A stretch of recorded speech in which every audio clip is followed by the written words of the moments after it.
The huge crystal chamber floated in space around a dead neutron star. Its walls caught the pale blue light and sent it dancing across thousands of seats. Every major species in the galaxy had a place here. The tall, thin Caliph with their glowing skin sat in the highest rows. Next to them were the massive Voruan, whose heavy bodies made the metal benches creak. Lower down sat the Sellar, insect-like beings whose many eyes clicked as they watched. There were also the feathered Lyrans, the scaled Dravok, and many more, old races that had ruled the stars for thousands of years. In the very center, on a plain round platform, stood 5 humans. They wore simple gray uniforms with no decorations, no gold, no jewels, no flowing robes, just clean, practical clothes. Their faces showed no fear and no anger. They looked calm, almost bored, as if they were waiting for a bus. For 40 long years, Earth had been allowed to join the Galactic Council as a probation member. That meant they could speak, but not vote on big decisions. Humans had proved useful many times. When a star went unstable and threatened a whole system, human ships arrived first, with rescue pods and emergency shelters. When old jump drive designs failed, human engineers quietly fixed them and made them faster. On dangerous border worlds, human soldiers and scouts kept pirates away better than anyone expected. But not everyone liked them. The older species whispered behind closed doors. Humans bred too fast, billions in just a few generations. They hunted in groups like wolves, never giving up even when tired or hurt. They ran long distances without stopping, something most aliens found impossible. Worst of all, they refused to accept the Council's favorite idea, harmonious stasis. That meant keeping everything the same forever. No big changes, no risks, no new ideas that might upset the balance. Humans kept inventing. They built new factories. They opened new mines. They sold cheap, strong colony kits to small, poor worlds on the edge of known space. Those kits let new colonies grow fast without asking the Council for permission or paying high taxes. 3 ancient trade houses, very rich and very old, lost huge amounts of money because of this. They complained loudly. So the Council decided it was time. Today was the day of judgment. High Arbiter Virthal rose from his tall crystal throne. He was the oldest Caliph alive, his skin so pale it looked almost white. His voice came through every speaker in the chamber, deep and slow. After long debate, he said, "This council has reached its decision. The species known as humanity has shown itself unfit for further integration. Their ways disturb the balance we have kept for millennia. Their numbers grow without control. Their trade harms our ancient houses. Their soldiers act without full oversight." He paused. The chamber became very quiet. Even the clicking of Sellar eyes stopped. "Therefore," Virthal continued, "Earth and all human worlds are hereby excluded from the Galactic Council. They will keep control of their home system's soul, but they will lose access to all protected trade lanes. No human ship may use Council gates without special permission, which will not be given. No human may serve on joint fleets or research teams. No further appeals will be heard. This decision is final." A low hum of agreement rose from most seats. Some aliens nodded. A few Voruan pounded their chests in approval. The trade house leaders looked pleased for the first time in years. Everyone turned to watch the humans. They expected shouting. They expected angry speeches about unfairness. They expected threats of war, or at least promises of revenge. Every excluded species before had done one or all of those things. It gave the Council reason to place sanctions, to seize ships, to freeze bank accounts across the galaxy. But the 5 humans did none of that. Ambassador Elena Vasquez stepped forward one small step. She was not tall, but she stood very straight. Her dark hair was tied back neatly. Her brown eyes moved slowly around the chamber, meeting the gaze of every important delegate she could see. Kalith elders, Vorun war chiefs, Solar hive mothers, all of them. She did not speak for a long moment. Then she smiled. It was not a big smile. It was not fake or forced. It was small, real, and strangely calm. Like someone who had just heard good news instead of bad. "Understood," she said. Her voice was clear and quiet, but the amplifiers carried it to every corner of the huge room. That was all. No argument, no plea, no curse. She turned. The other 4 humans turned with her at the exact same moment. They walked toward the wide archway that led out of the chamber. Their boots made soft clicks on the polished floor. No one tried to stop them. No guards moved. The delegates simply stared. The humans passed under the great arch. The doors slid shut behind them with a soft hiss. Silence filled the chamber. Vierthal blinked his inner eyelids twice, confused. He had expected noise, emotion, something he could use. Instead, there was nothing. A young Lyran delegate leaned toward his neighbor. Did they really just leave?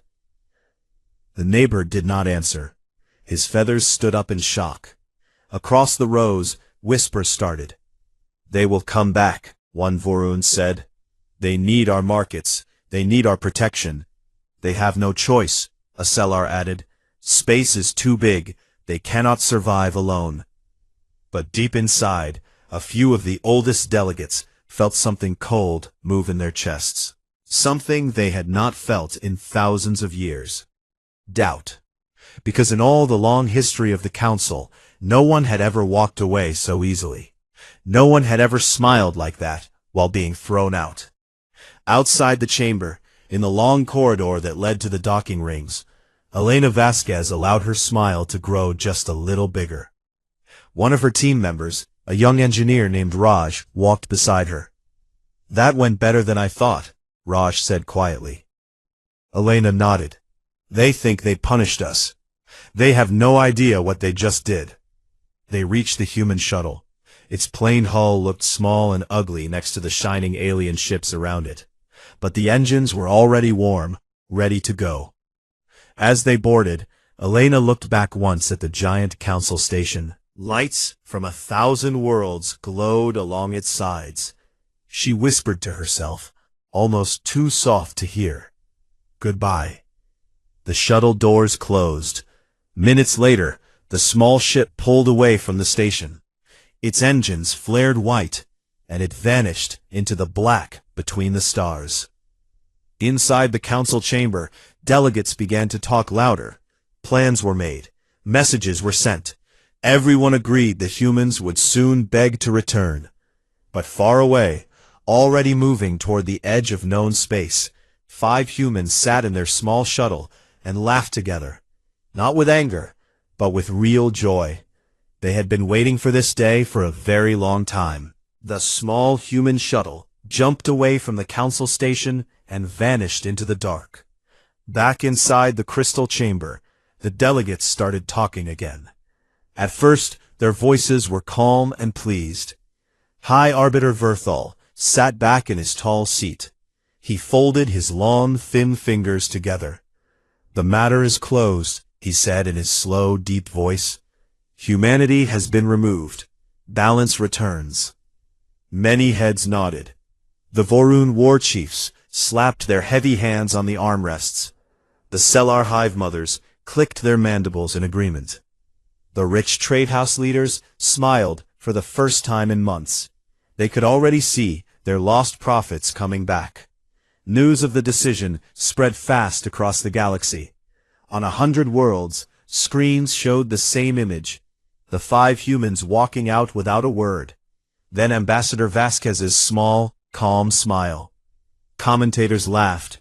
They looked like scolded children, one Lyran news host said. They will beg to return soon. The council gave orders. Human embassies on member worlds must close within 1 week.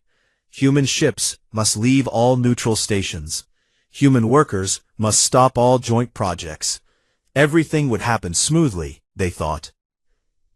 But humans moved faster than anyone expected. 72 hours after the vote, the first changes began. On the busy trade hub of Nexara Prime, the human embassy building went dark. Lights turned off. Doors locked. The staff, only 12 people, loaded their things into 2 small shuttles and left. They said goodbye politely to the local guards. No anger, no arguments, just quiet thanks and handshakes. The building stood empty. The same thing happened on 20 other worlds at almost the same time. Human flags came down, offices emptied, computers wiped their data clean before anyone could look. On the joint research station orbiting the blue gas giant Calor, human scientists shut down their labs. They carried out boxes of tools and parts.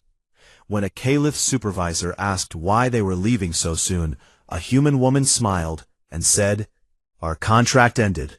Good luck with your work." Then they left. The station tried to restart the experiments alone. Nothing worked the same. Small errors appeared in the data. The Caliph blamed bad equipment. They did not yet understand. Human freighters disappeared from the main trade lanes. One day they were there, carrying cheap metals, strong fabrics, and fast engines. The next day, the lanes looked empty. Council ships patrolled, looking for human vessels to find or seize. They found none. On disaster zones, the change hurt most. The planet Thrime 4 belonged to the Caliph. A huge solar flare had burned its fields 2 months earlier. Human habitat ships usually arrived fast. They brought strong shelters, water purifiers, and quick-growing seeds. The humans always came in 9 days or less. Everyone counted on them. This time, no ships came. Caliph farmers watched their last crops die under the hot sun. Children cried from hunger. Elders sent urgent messages to the council. "Where are the humans?" they asked. The council sent a reply. "Humanity is no longer part of our network. Other help will come." But other help moved slow. A Vorun relief fleet took 28 days to arrive. By then, 30% of Thrime 4's food was gone. People went hungry for the first time in centuries. On the edge of Vorun space, a luxury convoy carried jewels and rare spices. Pirates had watched it for weeks. Before, human privateer ships, small, fast, and brave, kept the pirates away. The humans broke no council laws, because they stayed just outside the protected zones. But they scared the criminals enough to keep the lanes safe. Now the humans were gone. The pirates attacked at dawn. They hit hard and fast. The Vorun battle cruiser arrived 17 days later. Only 2 of the 12 luxury ships survived. The pirates took everything and laughed as they jumped away. Vorun nobles screamed in anger. They demanded the council send more ships. The council promised action. But everyone knew the truth. The old fleets were big and slow. They were made for show, not for quick fights against fast enemies. More problems appeared quietly. On Stellar hive spires, giant floating cities shaped like honeycombs, the quantum computers started failing. Small glitches at first, then bigger ones. For decades, human engineers had visited every few months. They never asked for praise, they just fixed things. They replaced worn parts, cleaned circuits, and left again. Now no one came. The Stellar tried to fix the problems themselves. Their workers were smart, but the fixes were hard and slow. Production slowed. Trade goods became late. Delegates met in private rooms. They spoke in low voices. "They will come back," a Vorun said. "They need our credits. Our markets are too big to ignore." A Caliph elder shook his head slowly. "They have not asked for anything, not one message." Another delegate, a young Lyran, looked worried. "What if they do not need us?" The room went quiet. No one wanted to say it out loud, but the truth was growing clearer every day. Humans had not run home to hide in their soul system. They had not fought. They had simply left. And in leaving, they took away things no one noticed until they were gone. The rapid rescues, the quiet repairs, the cheap goods that kept prices low, the scouts who warned of danger, the soldiers who fought when others would not. All of it gone. On a small neutral station near the perimeter veil, the edge of Council space, a single human trader ship docked one last time. The captain, an older man with gray hair, sold his last cargo of fusion cells to a group of fringe world merchants. They were poor aliens from outside the big empires. Humans had always sold to them at fair prices. The captain handed over the heavy boxes. "This is the last shipment from us," he said. One merchant, a tall, thin creature with purple skin, looked surprised. "Why stop? Your cells are the best." The captain smiled, the same calm smile Ambassador Vasquez had used. "We have new plans, bigger ones. You are welcome to buy from us later, if you come find us." "Where will you be?" the merchant asked. The captain pointed out the window, toward the black beyond the veil. "Out there, past where your maps end." He climbed back into his ship. The engines hummed. The ship pulled away and jumped into the dark. The merchants watched it go. They felt something strange. Not fear, not anger, hope. Because for the first time, someone had treated them as equals, not as small, unimportant worlds, not as charity cases, as customers, as friends, as possible partners, and that someone was walking away from the biggest power in the galaxy without looking back. Inside the council chamber, High Arbiter Viertal stared at the empty center podium. The place where humans once stood now looked too big, too empty. He felt the first small crack in his long, calm life. The galaxy was changing, and humanity was not waiting for permission. The galaxy kept turning, but it felt different now. 6 months had passed since the humans walked out of the council chamber. At first, the older species told themselves everything was fine. Trade flowed, ships moved, stars burned as they always had. But little by little, the cracks grew wider.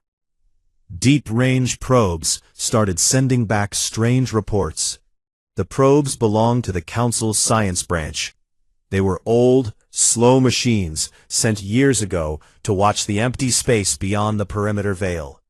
That line marked the edge of civilized space. Beyond it lay wild stars, dead worlds, black voids, places no one bothered to claim because they were too hard, too far, too empty. The probes now showed lights. Not natural lights, not stars or gas clouds, artificial lights. Grid patterns of jump beacons stretching out in perfect hexagons. The beacons blinked in steady blue pulses. They formed long chains that reached deeper into the unknown every week. No council species built like that. The old races preferred grand single gates, beautiful and expensive. Humans built cheap, simple, and fast, and lots of them. Scout ships went closer to look. They came back with clear images. Massive human colony arcs floated in empty space. These ships looked ugly compared to council designs. No smooth curves or shining hulls. Just big boxes of metal and engines, patched together from old parts. But they worked. Each arc carried thousands of people in cryosleep pods. When the ships reached a new system, they opened like flowers. Landers dropped down to hard, rocky planets the Council had marked uninhabitable long ago. On one world, a gray ball with thin air and red dust, human machines started working the moment they touched ground. Giant terraformers the size of small cities chewed rock and ice. They turned stone into soil. They pumped air. They grew greenhouses under clear domes. Within weeks, the first colonists woke up and stepped outside. They breathed filtered air. They planted seeds. They built houses from local stone and metal foam. The council had said this world would take centuries to tame. Humans did the first steps in months. More reports came in. Human traders appeared in places the council never controlled. Neutral zones, fringe systems, pre-contact worlds still using simple rockets. Humans sold things there. Fusion power cells that lasted 20 years. Modular shipyards that any small fleet could build in a garage. Genetic kits to help children survive on harsh planets. The prices were so low they made no sense. Quality was better than anything the big trade houses sold. A Cellar merchant captain bought a crate of human fusion cells for his broken freighter. He expected junk. Instead, the cells worked better than his old ones. His ship jumped twice as far on the same fuel. He told his friends. Word spread among the small traders. Soon, lines formed at hidden human outposts. The council called emergency meetings. Delegates argued in closed rooms. They are dumping goods to hurt us, one Vorun said. This is economic war. A Caliph analyst shook his head. No, they sell at cost, sometimes below cost. They do not want our credits. They want customers. They want friends. Another delegate, a young Lyran with bright feathers, spoke quietly. They are building something new, a second galaxy, one that does not need the council. The room went silent. Analysts ran numbers. They looked at old data. Humans had quietly fixed so many things for so long. Jump drive failures dropped 90% when humans joined. Pirate attacks fell by 70%. Food shortages on border worlds almost vanished. Now all those numbers climbed again. Slowly at first, then faster. On Thrime 4, hunger riots started. The Caliph elders blamed the flare, but deep down they knew. Humans would have fixed it already. A pirate fleet grew bold. They hit a Cellar mining convoy. The council fleet chased them for weeks and caught nothing. The pirates laughed on open channels. Where are your human dogs now? They asked. No one answered. A leaked report from the Cellar junior analyst spread through the networks. It was short. They are not competing with us. They are building a parallel economy that does not need us. The words hit like cold water. High Arbiter Virathol read the report, alone in his private chamber. His long fingers trembled. For the first time in his long life, he felt small. He called for more probes, more scouts, more data. The new images were worse. Human outposts grew into towns. Towns grew into cities. Cities linked by fast rail and short-hop shuttles. Mixed crews worked side by side. Humans, fringe aliens, even a few escaped slaves from old empires.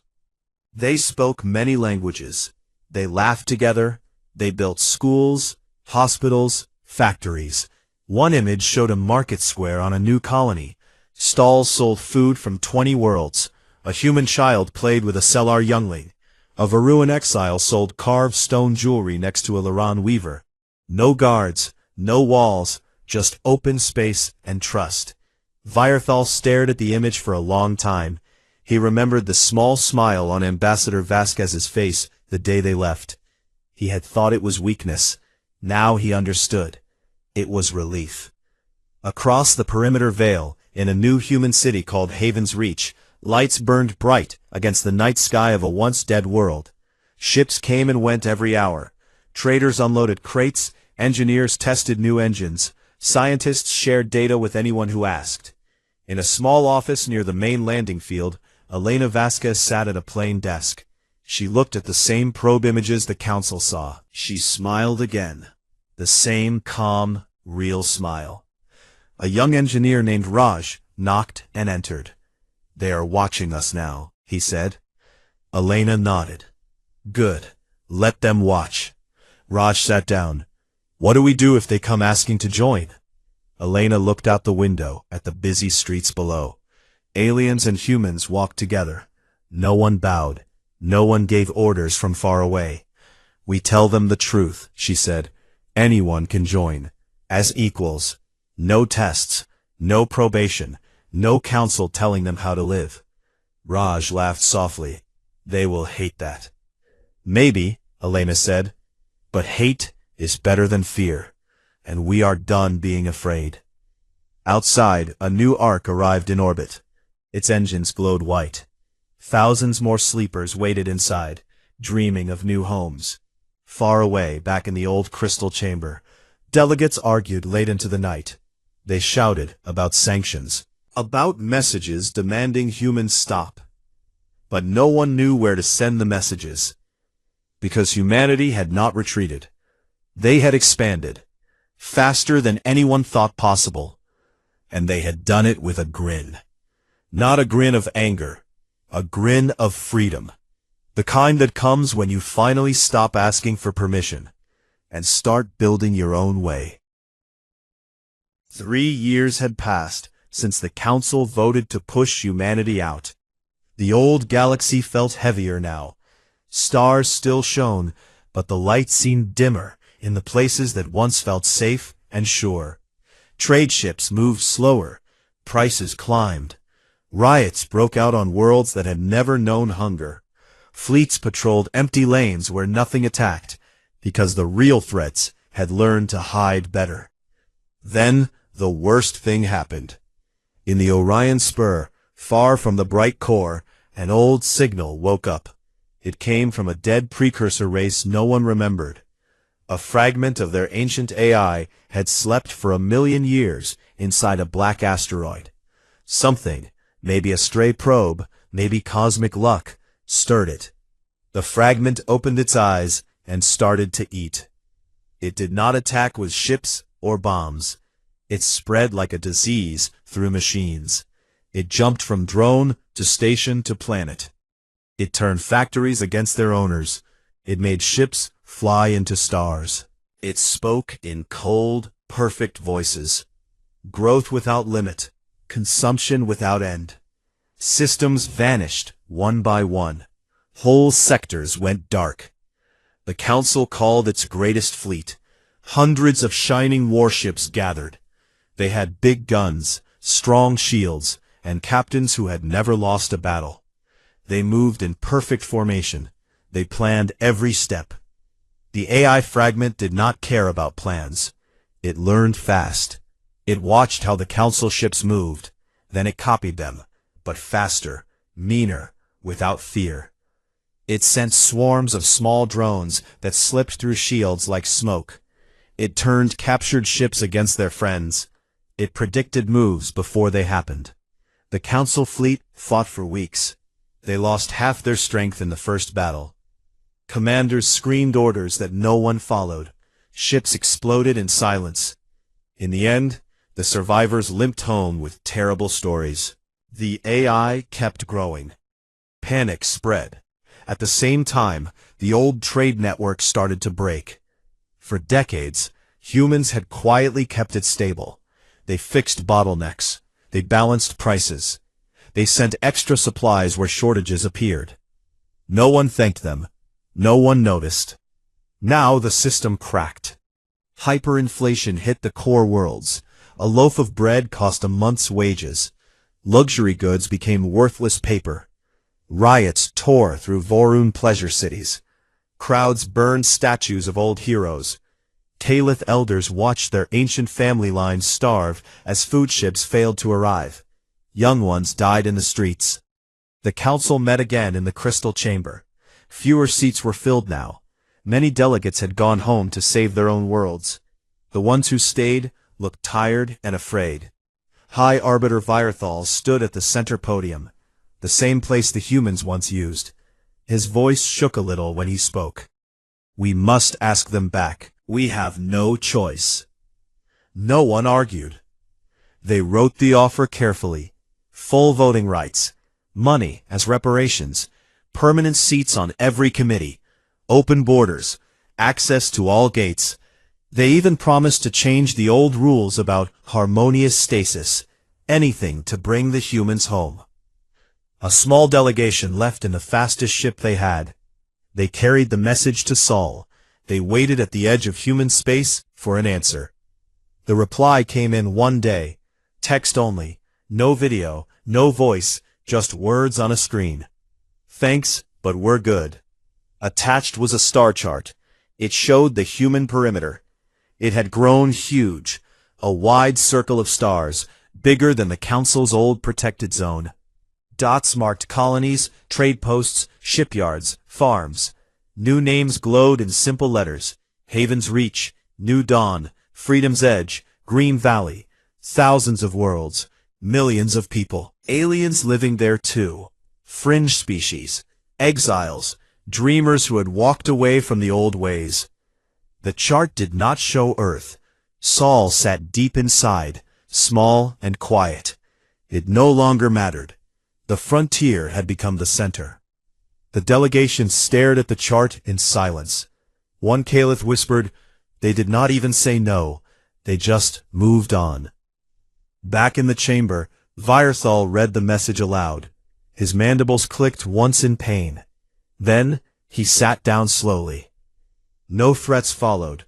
No demands. No war fleets appeared at the border. The humans simply kept building. On a green world called Elysium Prime, rain fell softly on wide fields. Humans and aliens worked side by side. A Varun farmer, once a noble, now an exile, drove a simple tractor. He smiled as he planted seeds humans had given him. Nearby, Salar children learned math from a human teacher who spoke their language perfectly. In orbit, a new shipyard spun slowly. It built arcs faster than ever. Engineers from fallen council worlds helped design the next jump drive. It would go farther, use less fuel, carry more people. No patents, no fees, anyone could use it. A market on the surface sold everything. Fresh fruit from human greenhouses, rare stones from Lyron worlds, hand-carved tools from Dravok smiths. No one checked papers. No one asked for taxes. Credits worked if you had them. Barter worked better. Elena Vasquez walked through the market one afternoon. She wore plain clothes like everyone else. No guards, no title. People nodded to her. Some smiled. A small alien child ran up and gave her a flower. "Thank you for letting us stay," the child said. Elena knelt and took the flower. "Thank you for coming," she answered. Far away, in the old council space, things kept falling apart. The AI fragment grew stronger. It reached closer to the core every month. Fleets tried to stop it, and failed again. Worlds evacuated. Refugees fled in any ship they could find. Some of those ships turned toward the human perimeter. Not many at first, just a few, then dozens, then hundreds. The humans met them at the border with open channels. "Come in," the messages said. "Land where you like. We have room, we have food, we have work. No questions, no fees. Just follow the rules. Help others when you can, and don't hurt anyone." The first refugees landed on small moons and empty plains. They built homes, they planted gardens, they learned new ways. Some cried when they saw children playing without fear. Some laughed when they tasted real food again. Word spread. More came. The council watched their people leave. Not by force, not by war, just by choice. Vierthal sat alone in the empty chamber one night. The crystal walls looked cold and dark. Only a few lights still glowed, fewer every week. He thought about the day the humans walked out. That small smile. That quiet word. Understood. He understood now. They had not been angry. They had been ready. Ready to leave a cage they never liked. Ready to build something better. And they had done it. Not with weapons. Not with anger. With hard work. With open hands. With a grin that said, "We don't need your permission anymore." Vierthal looked out at the dying neutron star beyond the window. Somewhere far away, in a new city under strange stars, people from 100 worlds sat together. They ate, they talked, they planned tomorrow, and they smiled, because the galaxy had changed, and humanity had walked away, taking the future with them. 10 years had passed since the day the Council voted to exclude Earth. The old crystal chamber still floated around the dead neutron star, but it felt like a tomb now. Dust gathered on empty seats. Lights flickered weakly in rows that once held thousands of glowing eyes and shining feathers. Only a few dozen delegates came anymore. Many old species had faded away. Their worlds grew quiet. Their fleets rusted in orbit. Their names became stories told to children who did not believe them. High Arbiter Virathol still sat in his tall throne. Time had not been kind to him. His once pale skin looked thin and cracked, like dry paper. His eyes, which used to glow bright, now stayed dim most of the time. He spent long hours staring at the black window that showed the cold star outside. He thought about the past. He thought about the small smile on Ambassador Vasquez's face. He thought about how everything had changed because of one quiet walk away. One evening, a young aide, a nervous Lyron with dull feathers, approached slowly. The aide carried a small data tablet. His hands shook a little. "Arbiter," the aide said in a low voice, "we received a reply. From the humans." Virathol turned his head slowly. "Read it." The aide swallowed. "It is short, from Ambassador Vasquez. Send us your engineers, your artists, your dreamers. We will teach them how to build something that lasts. But the council as it was, that chair is gone." Virathol closed his eyes for a long moment. When he opened them again, they looked tired but calm. "Thank you," he said. "You may go." The aide left. The chamber became silent again. Outside the perimeter veil, in the space the humans now called home, the galaxy looked alive in a new way. Cities grew on worlds that had been empty rock. Lights stretched across continents like rivers of stars. Ships moved in busy patterns, not in strict lines, but in free, happy curves. People from every corner of the old galaxy lived there now.